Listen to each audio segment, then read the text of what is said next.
लक्षान् शीतेऽधिकान् चैव पञ्चादष्टौ सहस्रसङ्ख्यां मेतोऽथुतं पञ्चपदं नमामि।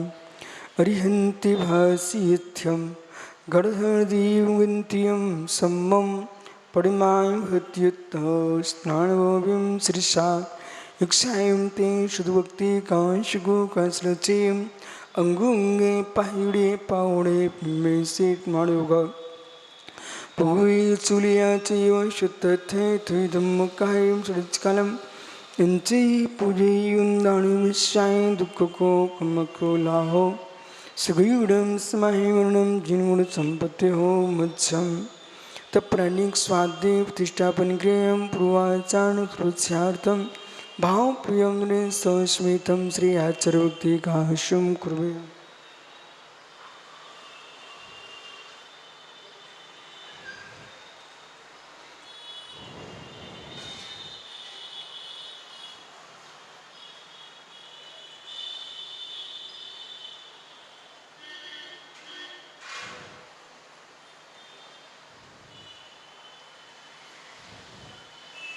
श्रीजलत्पाद्येभ्यः शुभभावनापटुमतेभ्यः शतपुण्यदेभ्यो गुरुभ्यः सत्युडसम्मग्गे पञ्चव्याकरणसन्दर्शे सत्साधुकुशले धम्मरस्ता वन्दे गुरुक्षेमेणि संसारसागरं घोरं छिन्नन्तट्टिकम्मं जमुनपावयन्ति ये नित्यं मृत्युमन्त्रिहों निदिता ध्यानाग्निहोत्राकुला षट्कर्मा विस्ता तपोधन्धिना साधु क्रिया साधिवा शीलप्रावरणा गुरुप्रेरणा संधार्किते चोधिका मोक्षद्वारिके पाटि पाटि निबिडा पीडन्तु मां साधिवाः गुरुः पान्तु नित्यं ज्ञानदर्शननायकः चारित्राण गंभीरा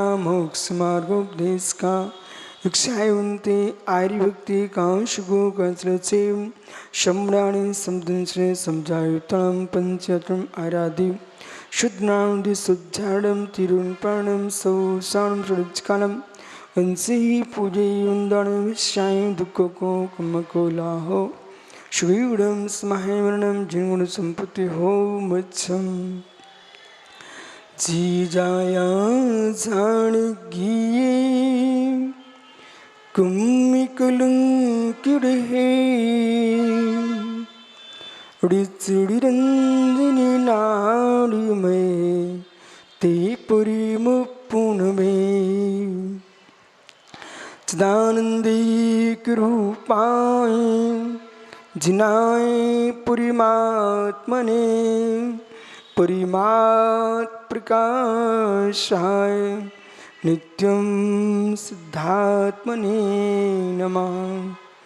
नमो रिहन्ताणं नमो सिद्धाणं नमो आर्याणं नमो छायाणं नमो लोय सौसाहूडं।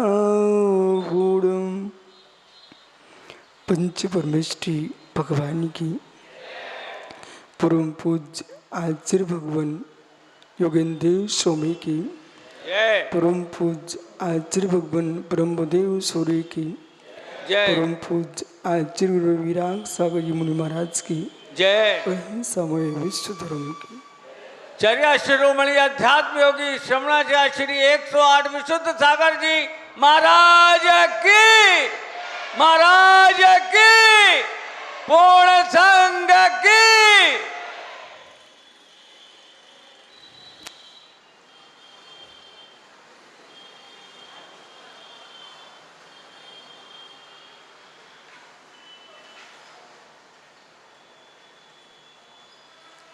बंधु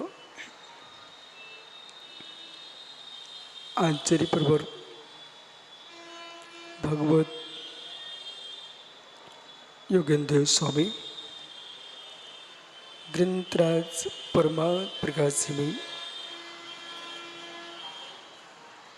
ध्रुव ज्ञान दर्शन भावी भगवान आत्मा के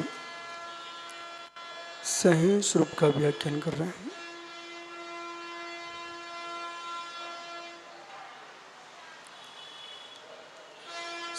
लज्जावान पुरुष और निर्लज्ज पुरुष की पहचान, बहुत गंभीर विषय की व्याख्या है।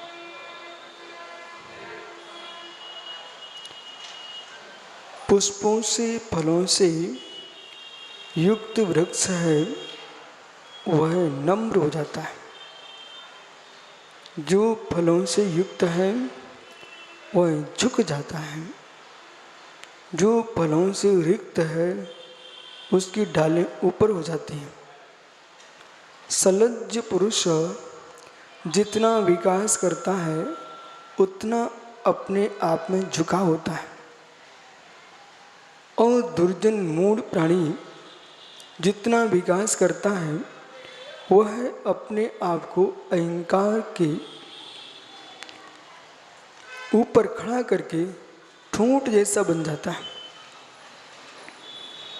ज्ञानी पुरुष, ज्ञानी योगी, ज्ञानी पुरुष, ज्ञानी योगी लज्जाशील।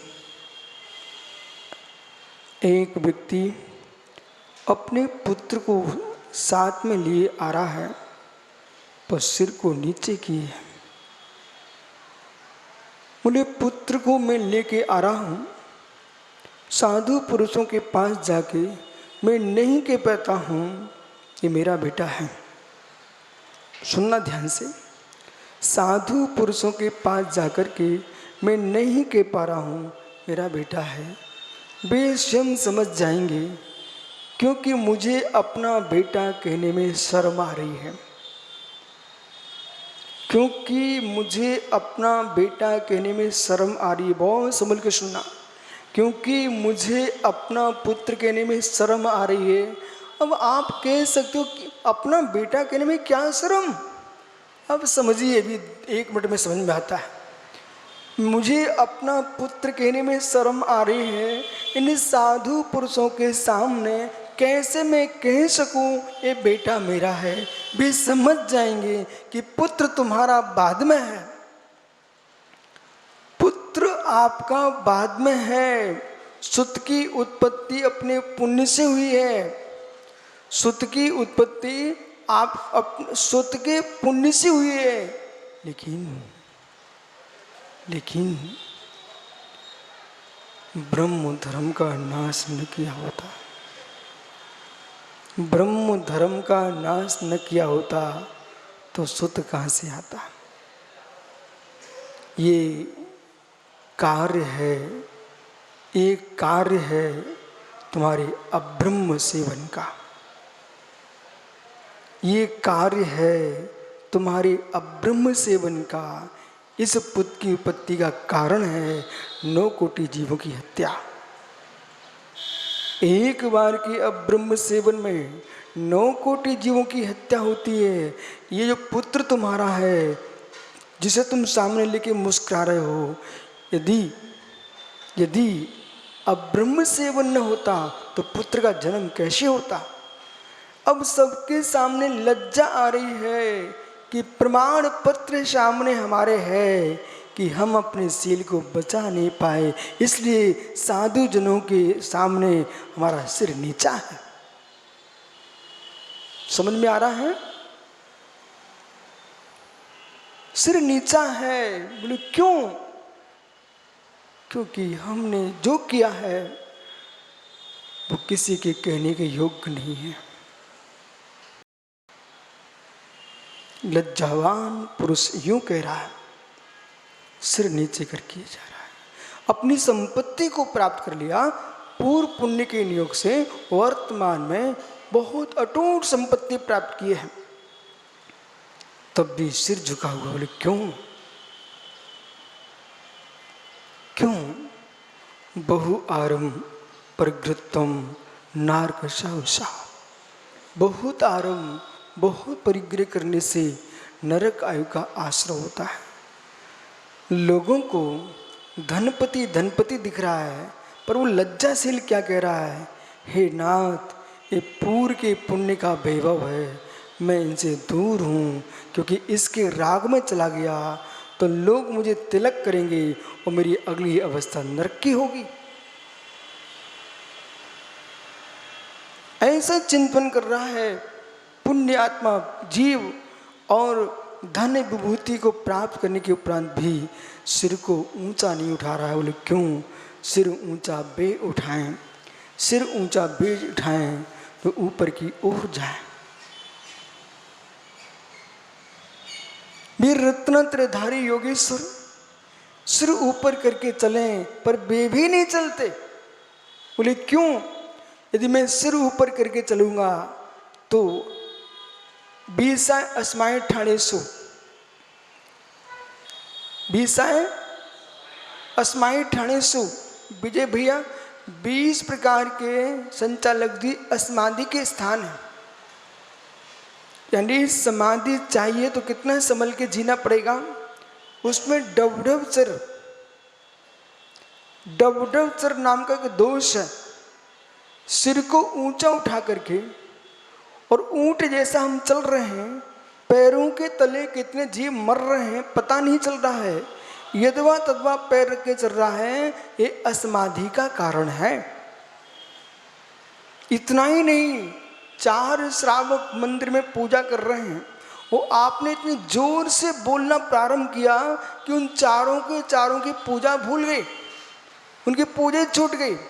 कोई पाठ कर रहा था, तुम इतनी जोर से पाठ करने लगे कि दूसरे के मंत्र माला सब भूल गया। ये असमाधि का कारण है, ये असमाधि का कारण है। इतनी शांति से मंत्र पढ़ना, शांति से बोलना कि मेरे निमित्त से दूसरे की आवाज ना दब जाए। अब एक ग्रस्त इतना विचार कर रहा है, तब योगी के लिए क्या कह रहे हैं? साधु पुरुष लज्जा को प्राप्त होता है, साधु पुरुष लज्जा को प्राप्त होता है।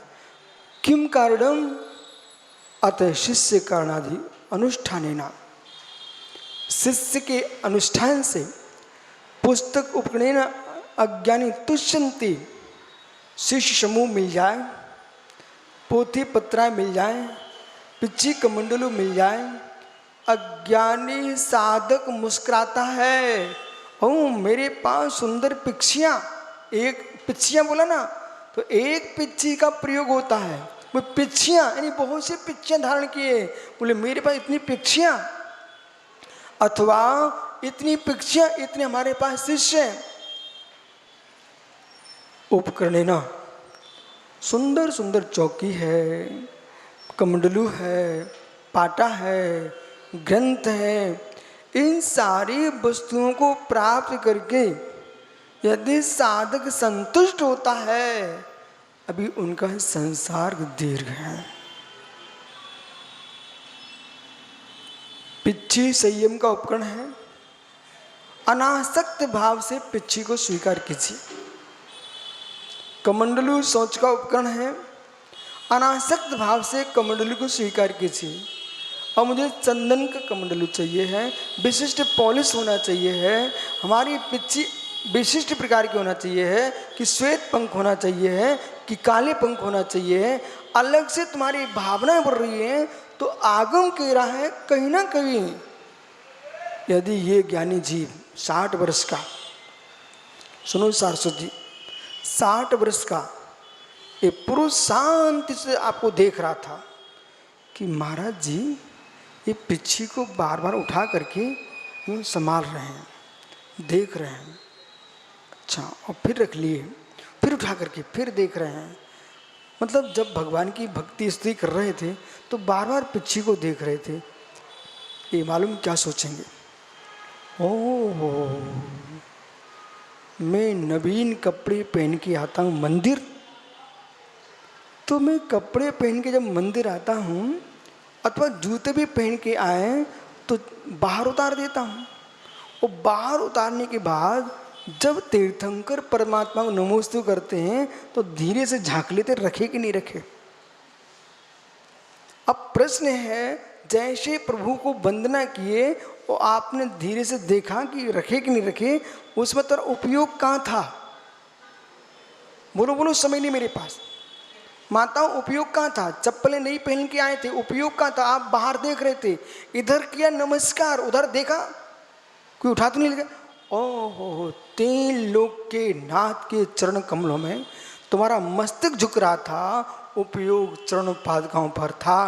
कहीं बंद पकड़ काल आ गया, आयु बंद हो गया, कहीं चप्पलों में जूतों में कीड़ा ना बनना पड़ जाए। ओहो, उत्कृष्ट मार्ग है कि मंदिर में ये पहन के ही नहीं आना था। यदि आ ही गए हो, उचित स्थान पर छोड़ करके वहां से उपयोग हटा लीजिए। अब माना कि बार बार पीछे देख रहे थे हार्दिक भाई, तो ये भैया ने देखा, 60 वर्ष के वृद्ध ने देखा, अनुभव से देखा। बोले भाई अभी बदल के आए हैं, छोड़ के नहीं आए। दादा सुनना, बदल के आए हैं, छोड़ के नहीं आए। जैसे हम अपने कपड़े संवार रहे थे, हम अपने जूते देख रहे थे, हम अपनी सामग्री देख रहे थे, ऐसे ये अपने उपकरणों को निहार रहे हैं, बार बार देख रहे हैं। देखने की आंख नहीं छूटी, ये भगवान को नहीं भज पा रहे हैं, बार बार पीछे को देख रहे हैं। अभी इनका राग बदला है, राग हटा नहीं है।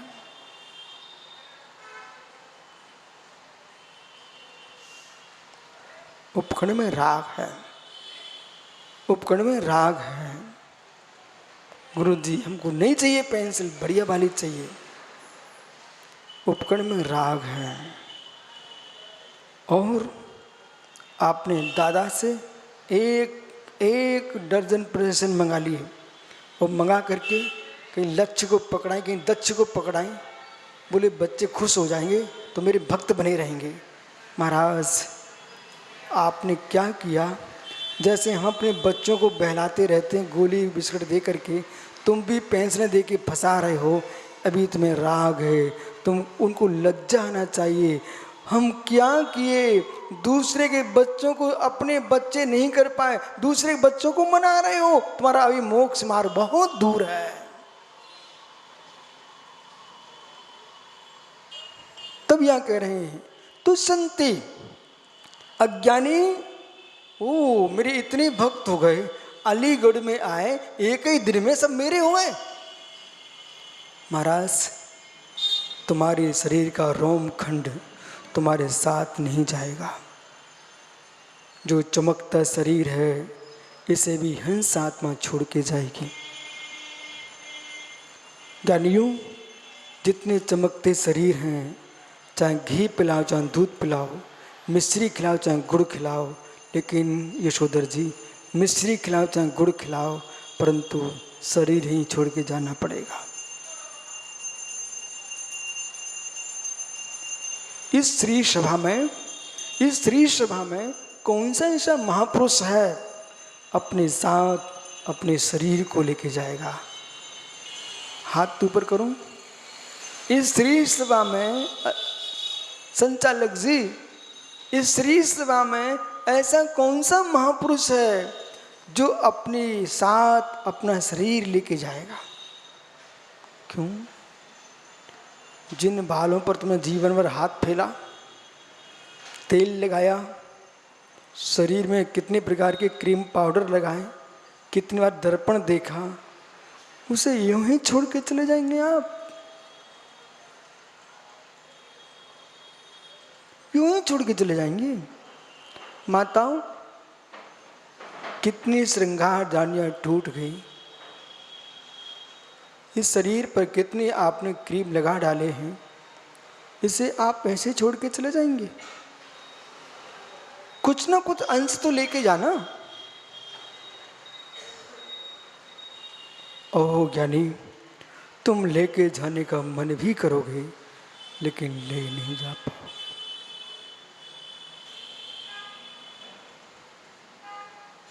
अलीगढ़ में हजारों लोग जा चुके हैं, अलीगढ़ में हजारों लोग जा चुके हैं, लाखों करोड़ों जा चुके हैं, पर सब महल भवन अटारियाँ यहीं रखी छोड़ गए। जब भी गए हैं तो अकेले ही गए हैं। किसी की अंगुली में अंगूठी भी थी, चिता पर रखने के पहले उसे भी निकाल लिया।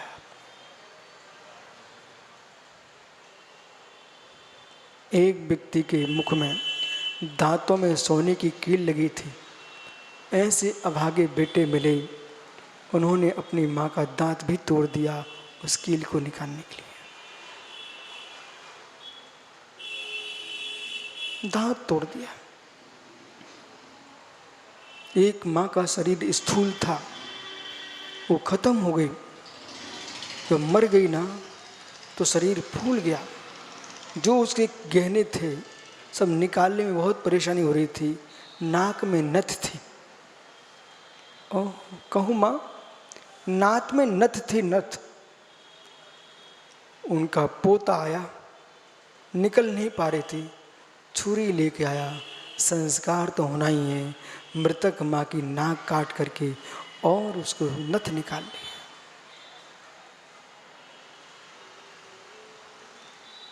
जिस पोते को माँ ने गोद में खिलाया था, उस पोते ने नथ के पीछे मृतक दादी को सीधे नहीं छोड़ा, उसकी नाक काट ली, उसकी नाक काट लिए।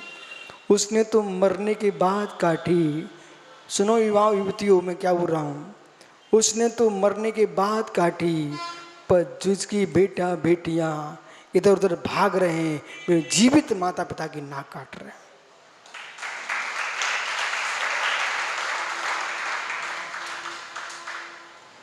करुणा है, दया है।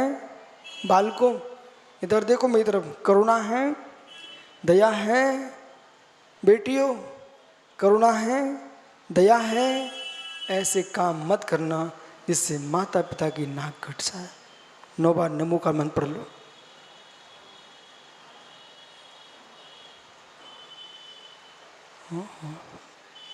लज्जाशील पुरुष, लज्जाशील पुरुष हर वृद्धि पर सिर नीचे करके चलता है, और निर्लज्ज पुरुष पड़ोसी के उतरन पहन के भी आएगा, उस पर भी अहंकार दिखाता है। पड़ोसी के उतरन पहन के आएगा, उसमें भी अहंकार दिखाता है। और लज्जाशील पुरुष पुण्य के योग से मिली सुंदर सुंदर सुंदर सुंदर सामग्री, ड्रेस, वस्त्र, आभूषण, उन्हें पहनने पर भी लज्जा को प्राप्त होता है। बोले क्यों? मेरे सामने गरीब लोग ऐसे जा रहे हैं और हम इतने सुंदर पहन के जा रहे हैं।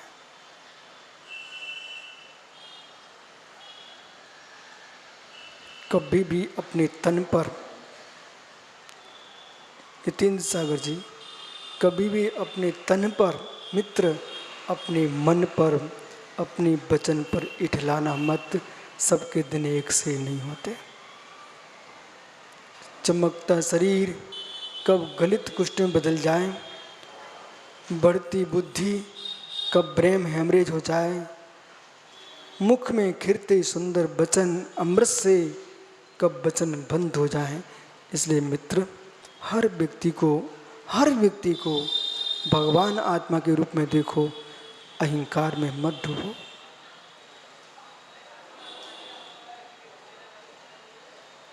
ना कुल के अहम में डूबना, न जाति के अहम में डूबना, न कुटुंब के मद में डूबना, न ज्ञान और तपस्या के मद में डूबना।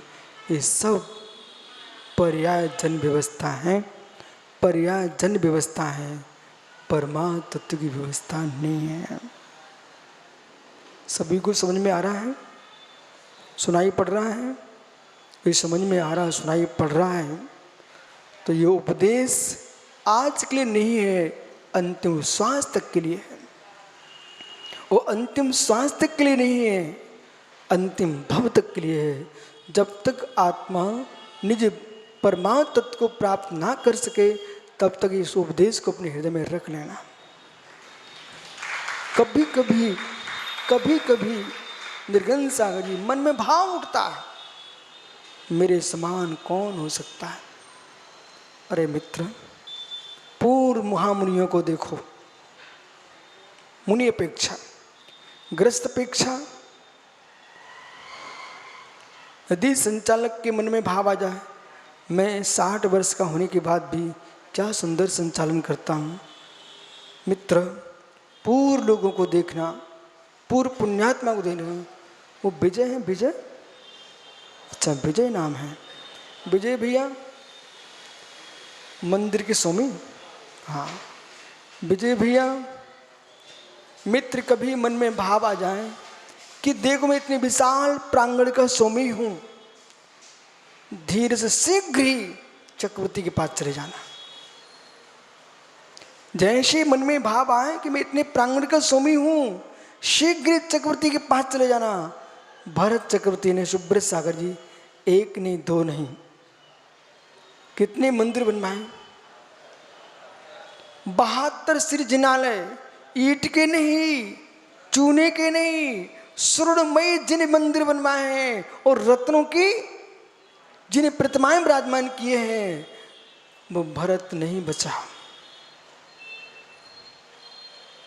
कभी मन में भाव नहीं लाना, क्योंकि हमारे पुण्य के नियोग से प्राप्त द्रव्य, जिन जिन के प्रचंड पुण्य हो, उन्हें अपना द्रव्य जल्दी से जल्दी अच्छे कामों में लगा देना चाहिए। देखो मैं स्पष्ट बोल रहा हूं, जिन जिन के दादा तुम्हारा पुण्य तीव्र है, वो संपत्ति मिली है, शीघ्रता से अच्छे कामों में लगा दो। बोले क्यों? कल का दिन किसने देखा?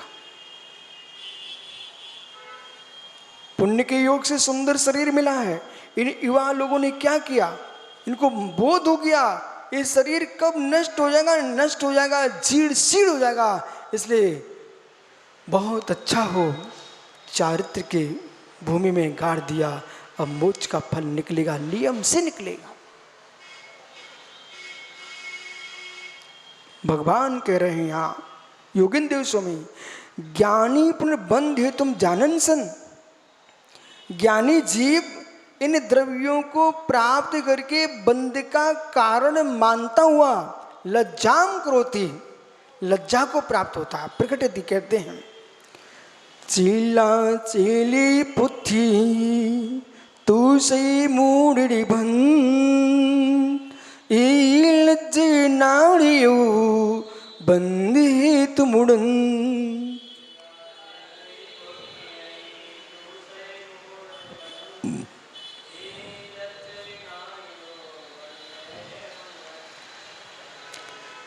अट्ठासी नंबर का द्वा सूत्र है, द्वितीय महाधिकार में परमार्थ प्रकाश में। यहाँ पर कह रहे हैं चेला चेले। ओह संचालक जी, दादा क्या नाम आपका? ओह हो ज्ञानी, मैं तो दिन भर ज्ञानी ज्ञानी चिल्लाता रहता हूँ। अहो ज्ञानी, आचरी योगेंद्र स्वामी करे, अहो ज्ञानी।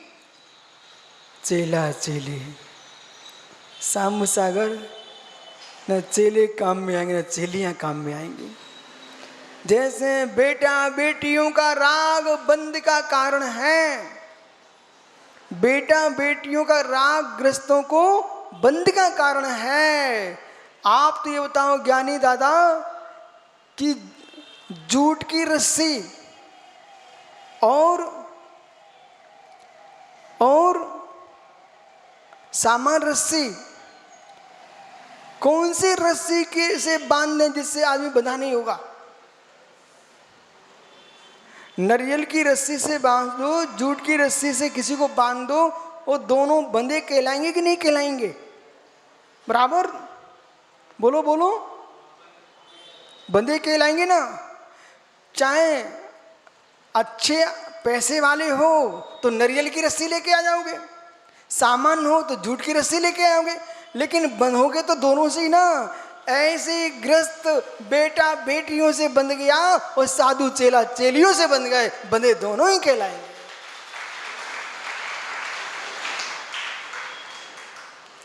संतान को प्राप्त करके सलज्ज होकर के सोचता है कि हे प्रभु, इस संतान कुटुंब से मैं कैसे दूर हूँ।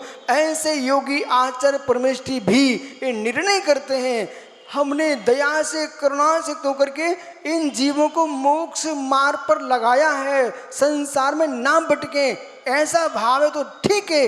लेकिन मेरे इतने शिष्य हैं, चारों ओर बिखरे हुए हैं, मैं कितना चेलों सीखता हूँ, ऐसा भाव यदि आचार्य परमेष्ठी को भी आ गया, वे आचार्य भी बंद को ही प्राप्त होंगे, छूटेंगे नहीं। बोले महाराज इतनी तपस्या कर रहे सो, इतनी तपस्या कर रहे सो। सुनो, कोई देश का राष्ट्रपति है, प्रधानमंत्री है और संविधान के विरुद्ध काम करेगा तो जेल जाएगा कि नहीं जाएगा? बोलो बोलो, पक्का जेल जाएगा? यदि संविधान के विरुद्ध काम करोगे तो जेल जाना पड़ेगा। तो मित्र, संविधान के विरुद्ध कोई भी काम करेगा तो कर्म की जेल में जाना ही पड़ेगा।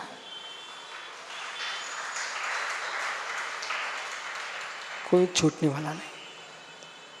इन चेला चेलियों को मात्र इतना देखो, ये भव्य जीव रत्नात्रय का पालन करके संसार से मुक्त हो जाएं, इतना आशीष बना के रखो।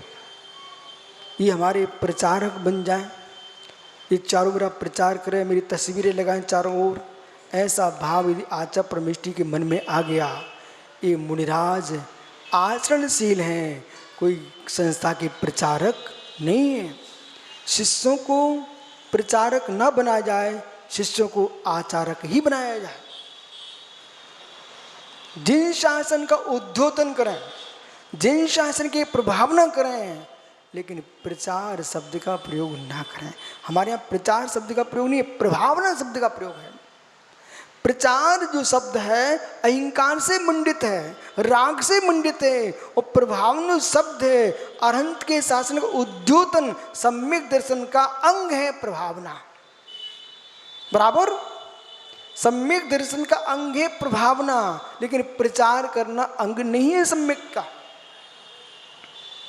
लक्ष्य ये होना चाहिए ज्ञानी दादा, लक्ष्य ये होना चाहिए, चाहे विजय के माध्यम से महावीर की जय हो, चाहे ज्ञानी दादा के माध्यम से महावीर की जय हो, चाहे दूसरे किसी अन्य व्यक्ति के माध्यम से महावीर की जय हो, तीर्थंकर महावीर की जय बोलना चाहिए। उसमें ये भाव नहीं आए कि मैं ही बोलूंगा। धर्म दृष्टि तो, धर्म दृष्टि तो, अन्यथा आपने कह दिया बेसिद्ध चक्र विधान करा रहे हैं, तुम वहां नहीं जाना, हम कराएंगे उसमें आना। मनोज भाई सागर कि दूसरा सिद्ध चक्र विधान करा रहा है, सुनील भैया वहां नहीं जाना, तो हम कराएंगे उसमें आना। मित्र ऐसा बोलिए कि वो सिद्धों की आराधना कर रहे हैं वहां भी पहुंच जाना, तो हम करेंगे तब भी आ जाना। अधिक से अधिकम फलम। आप जब तक इस सिद्धों की आराधना करोगे असुपयोग से बचोगे। अरे सिद्ध भगवान न हमारे न तुम्हारे, विधान का द्रव तुमने लगा दिया तो तुम्हारा विधान हो गया, उनने लगा दिया उनका विधान हो गया, लेकिन भगवान किसके हैं? बोलो, सिद्ध भगवान किसके हैं? किसी के भी नहीं है। यदि किसी के हो गए तो सबके नहीं हो पाएंगे। ये घड़ी हमारे पास रख गए हैं समय देखने के लिए, किसकी है ये घड़ी? किसकी भैया? देखो वो खड़ा हो गया भैया, देखो ये घड़ी वो भैया की है। भाई सबकी है क्या? सबकी है ना घड़ी? बेचारे के चेहरा उदास हो गया, बोले महाराज जी हमारी घड़ी है, तुम सबकी बोल रहे हो। देखो सिद्ध भगवान किसके हैं? किसी सबके हो गए तो किसी के नहीं हो पाएंगे, मालूम? किसी के नहीं है इसलिए सबके हैं। जिस पर सौमित्र किसी का होता है वो एकत्व होता है, और जिस पर किसी का सौमित्र नहीं होता वो सबके होते हैं। चिंता करनी भैया, तेरे पास आ जाएगी, है ना, उठा लेना। ओहो, वास्तव में जो परमात्मा है वे किसी को अपना मानते क्या? ज्ञानियों, जो परमात्मा है वो किसी को अपना मानते क्या? बोलो बोलो, समझ नहीं है, बोलो जल्दी। जो परमात्मा है वो किसी को अपना मानते क्या? और जो परमात्मा किसी को अपना मानते हैं वे परमात्मा है क्या? मोही परमात्मा हो नहीं सकता, मोही परमात्मा हो नहीं सकता, और निर्मोही पर को अपना मान नहीं सकता है। इसलिए हम उन परमात्मा को नहीं मानते जो हमारी पूजा पर प्रसन्न हो जाएं, और नहीं पूजा तो नाराज हो जाएं, श्राप दे जाएं, वरदान दे जाएं। उन परमात्मा को विशुद्ध सागर नमस्कार कभी नहीं करते। आप करते हो क्या? जो ईश्वर प्रसन्न हो, जो ईश्वर नाराज हो, वो परमात्मा कैसा है? जो ना प्रसन्न हो ना नाराज हो, वीतराग हो, वही परम पूज्य परमात्मा। इसलिए भाई सुबक सागर जी सोच तो नहीं रहे कितनी चेलियां बनाएंगे, इतने चेले बनाएंगे। बेटा विश्वास रख, सोचने से कभी नहीं बनते। ज्ञानी जी कितने बेटे हैं? बस। कितने भैया हो? अकेले ही हो? तुम अकेले ही जाओगे? वो सब ठीक है, पर तुम पिता पुत्र दोनों ने जैन धर्म को कितना घाटा दिया। कम से कम 4-5 भैया आप होते और 4-5 आपके बेटे होते, इतने जैनी तो बनते।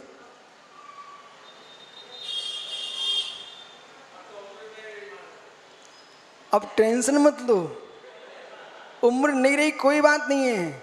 अब उम्र इसकी तो है कि मुनिराज बन के चेले बना लेंगे।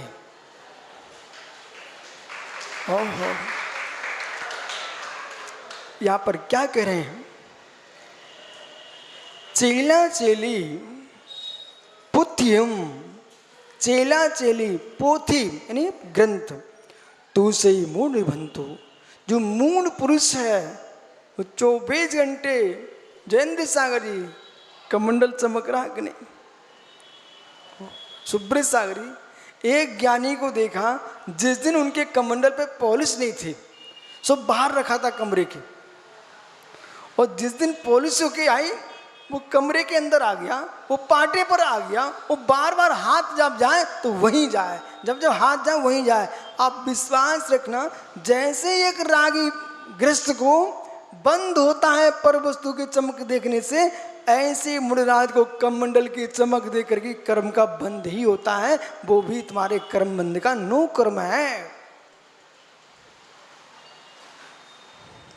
नो कर्म है। बोलो, अब पानी नहीं भी चाहिए तब भी पानी लुढ़का रहा। बोले क्यों? देख लूं चमक अच्छी है। कबर चढ़ के आया शास्त्र पर, कबर चढ़ के आए शास्त्र पर, काला जी कबर चढ़ के आए पुस्तक पर। अब ग्रंथ नहीं भी पढ़ना है तब भी आंख वहीं जा रही, आंख वहीं जा रही। कहीं अब बंद अपकर्ष काल आ गया, कहीं कबर के अंदर ही कीड़ा ना बनना पड़ जाए। सुनो माताओं, जितने सुंदर तुम्हारे कपड़े आए, बार बार वहीं दृष्टि वहीं दृष्टि, मालूम चला जीव की मृत्यु हो गई और लोग कह रहे हैं, बोले दादी माँ स्वर्ग चली गई, स्वर्ग चली गई। कहूँ नहीं गई थी, वे कपड़े की पेटी में कीड़ा बन गई थी। ये आगम है आगम, इसमें कोई लाग लपेट नहीं है। मालूम चला कि चंदन के लकड़ी से संस्कार हो रहे हैं, चंदन की लकड़ी से संस्कार हो रहे हैं। ओ ज्ञानी तिजोरी के अंदर कीड़ा बने बैठे हैं। ओहो, तिजोरी के अंदर सांप बन गए। और लोग क्या कर, मनोज वो शांति विधान कराने आया है। बोले क्यों? बोले स्वर्गस्थ हो गए हैं।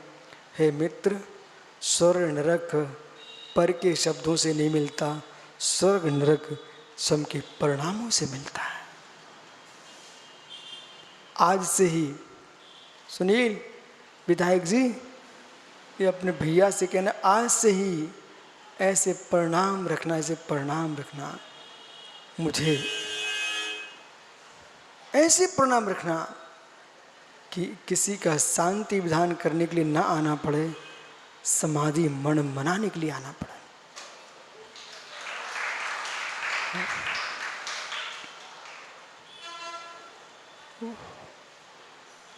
कितना कठोर लिखा है, कठोर नहीं लिखा, बिल्कुल सही लिखा है।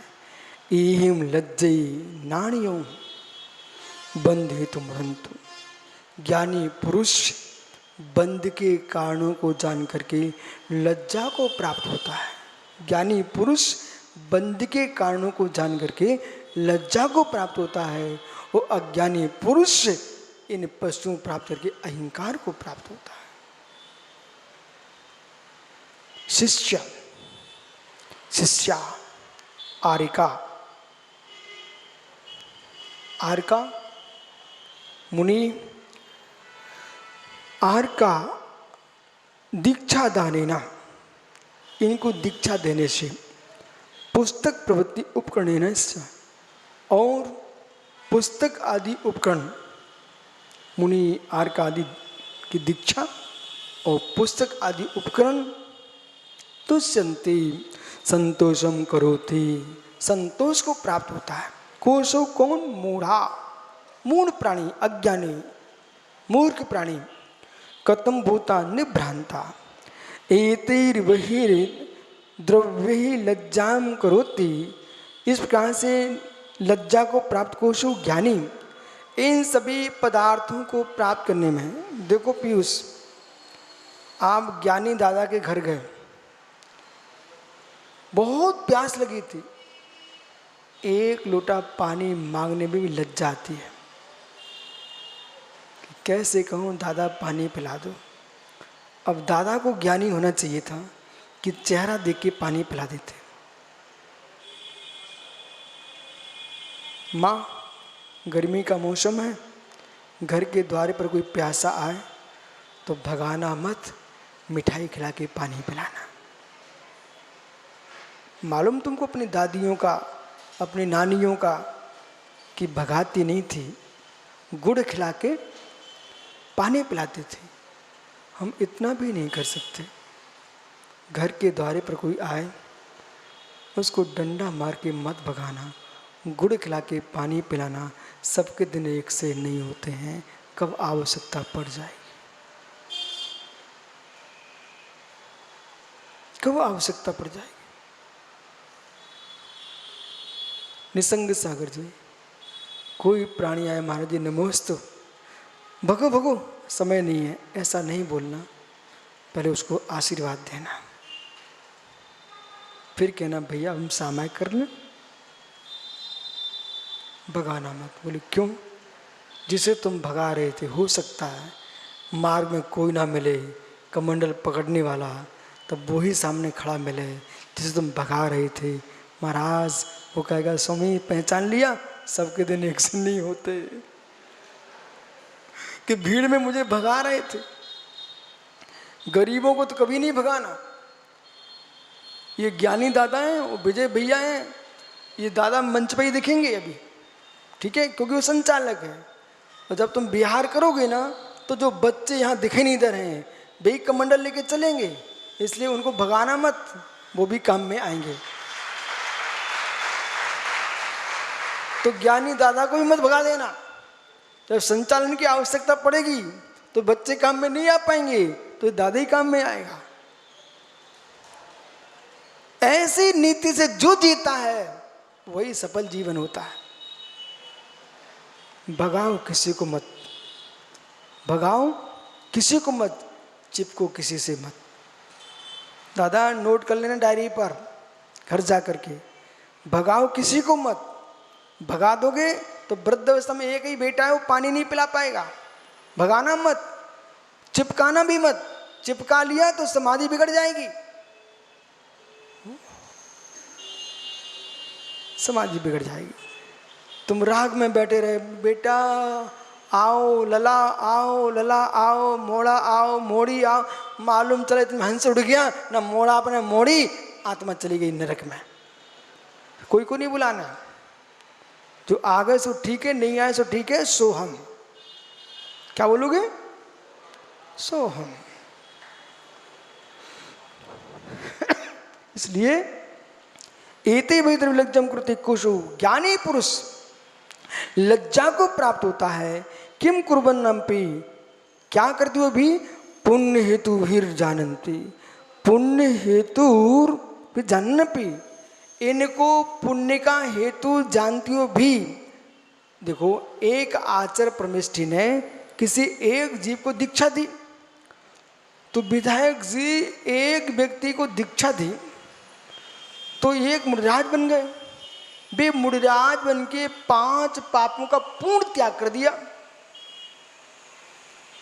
जब पूर्ण त्याग किया है तो कितनी हिंसा बची।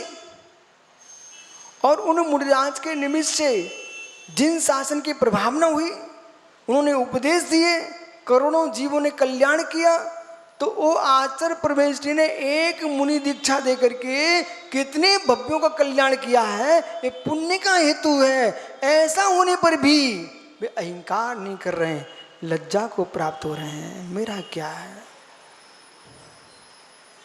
मेरा क्या है। सुनिए, जरा खड़े होना, जरा इधर तो आओ भैया, ज्ञानी दादा। ये हैं विधायक जी, मनोज, ये हैं विधायक जी। अब विधायक शब्द सुनते ही ज्ञानी दादा खड़ा हो गया। ये सागर के विधायक हैं, ठीक है, वो उनका भाई है, ठीक है। अब सुनना, विषय सुनो। इनकी बहुत बड़ी एक कोठी है, ठीक है।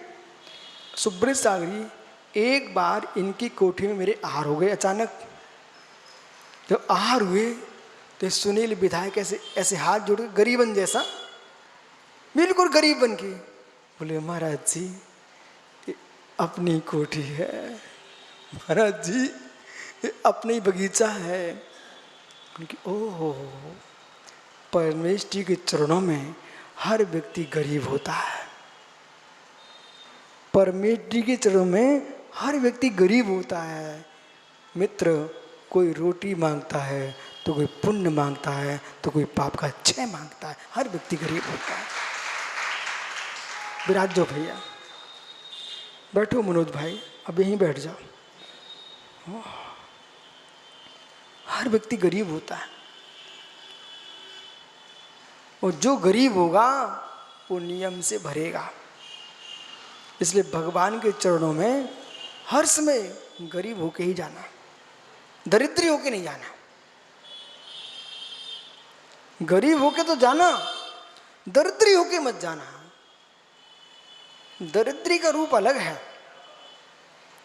भक्त भगवान के चरणों में गरीब होता है, दरिद्री नहीं होता। मैं दरिद्री नहीं हूं, मेरे पास जिनवर देव है इतनी संपत्ति में दरिद्री किस बात का। गरीब हूं इस बात का, प्रभु जो गुण आपके पास हैं वो मेरे पास नहीं है, इसलिए मैं गरीब हूं, पर मैं दरिद्री नहीं हूं, क्योंकि मेरे आप स्वामी हो।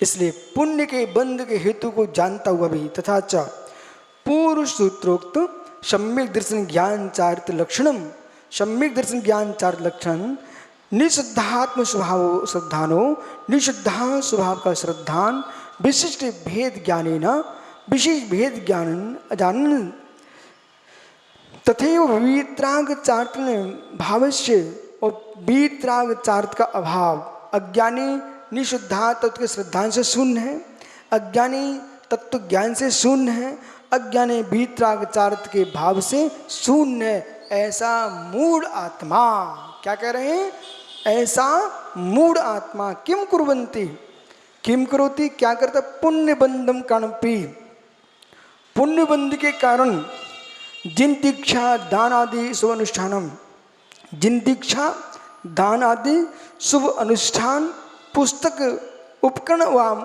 मुक्ति कारण मन्यन्ते, इन्हें मुक्ति का कारण मानता है।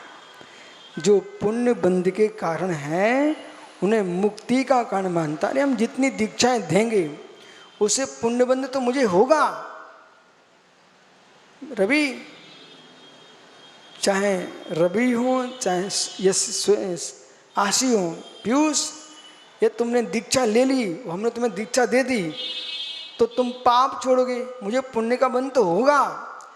परंतु मनोज, आपको दीक्षा देने से पंडित जी मुझे मोक्ष नहीं मिलेगा। पुनः सुनना, कोई आचार्य परमेष्ठी ये सोचे मैं 1000 दीक्षा दे दूंगा तो मुझे मोक्ष मिल जाएगा। अरे दीक्षा देने से मोक्ष नहीं मिलता, मोक्ष तो स्वयं के विशुद्ध निर्मल रत्नात्रय के पालन करने से मिलेगा। और जो मोक्ष तुम्हें मिलेगा वो दीक्षा देने से नहीं मिलेगा, अपनी दीक्षा के निर्मल पालन करने से मिलेगा। नहीं तो मालूम चला कि आचार्य परमेष्ठी बन गए ठेकेदार, वे दीक्षाएं देते रहे, दीक्षाएं देते रहे। वो साधु परमेष्ठी जो दीक्षा ले रहा था वो अपनी सिद्ध साधना करके भगवान बन गया, वो आचार्य तब तक दीक्षा देते रह गए।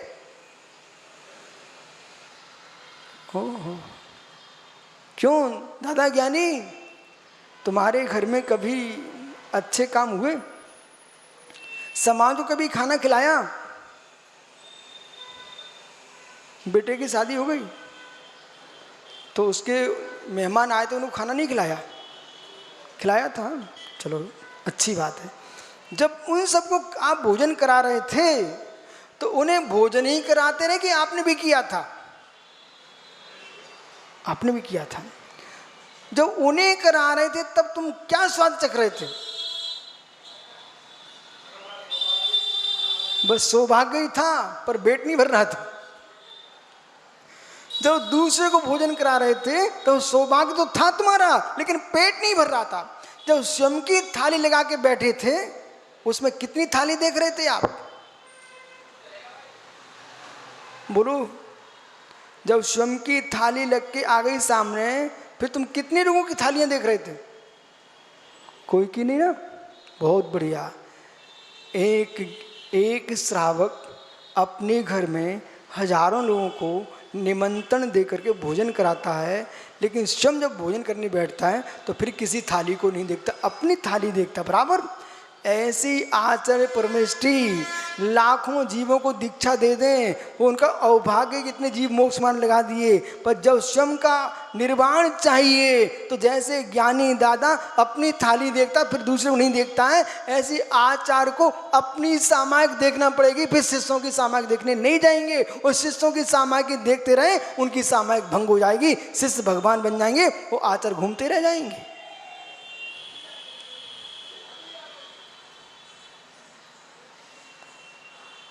आदधम कादब्बम सकदी परधम कादब्बम आदधम परिदम्बा परम आदम कादब्यम।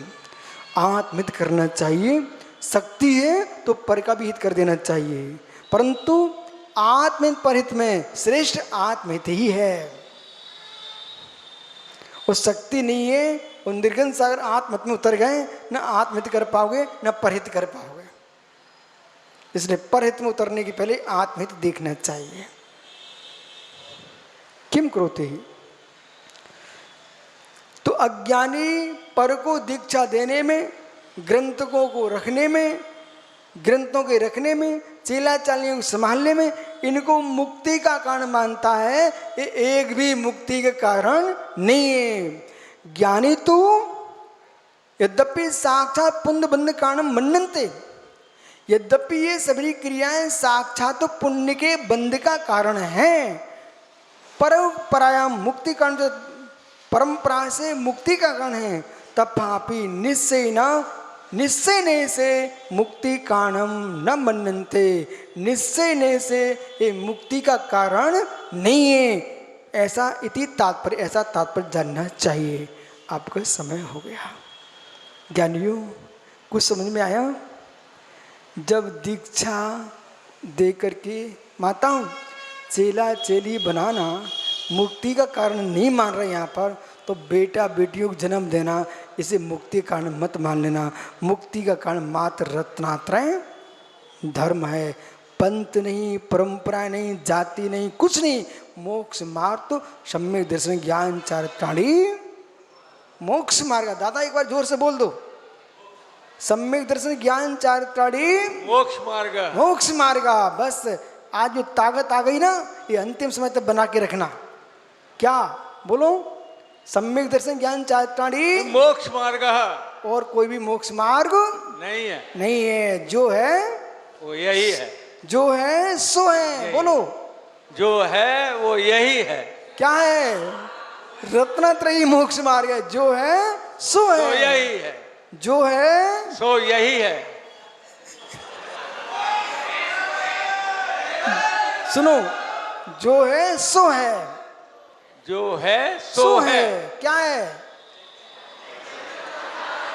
जो मोक्ष है, मार्ग जो है सो, सो है। बोलो जो है सो है। सो यही है। बहुत बढ़िया। रत्नत्रयी मोक्ष मार्ग है। बराबर। महाराज श्री 77 वर्ष की आयु हो गई है। हैं? 77 वर्ष की आयु हो गई है, 78 में लगने वाला हूँ। ओ बाप रे, 77 वर्ष में तुम युवा। सुनो, अब चाहता ये हूँ कि आपके आप जो चरणों में मिले ना मृत्यु। 77 वर्ष के वृद्ध बन के रहना, 77 वर्ष के युवा बन के नहीं रहना। वो मोक्ष मार्ग में जब मंच पे आ तो युवा बन जाना। लेकिन जैसे युवा मन भटकाता रहता है, ऐसा मन नहीं भटकाना। अब 77 वर्ष का वृद्ध बन के भगवान बनने का पुरुषार्थ करना। आत्मा शुभावम परिभाव भिन्नम, आत्मा शुभावम परिभाव भिन्नम। आत्मा का स्वभाव प्रभाव अत्यंत भिन्न। महावीर स्वामी की आचार्य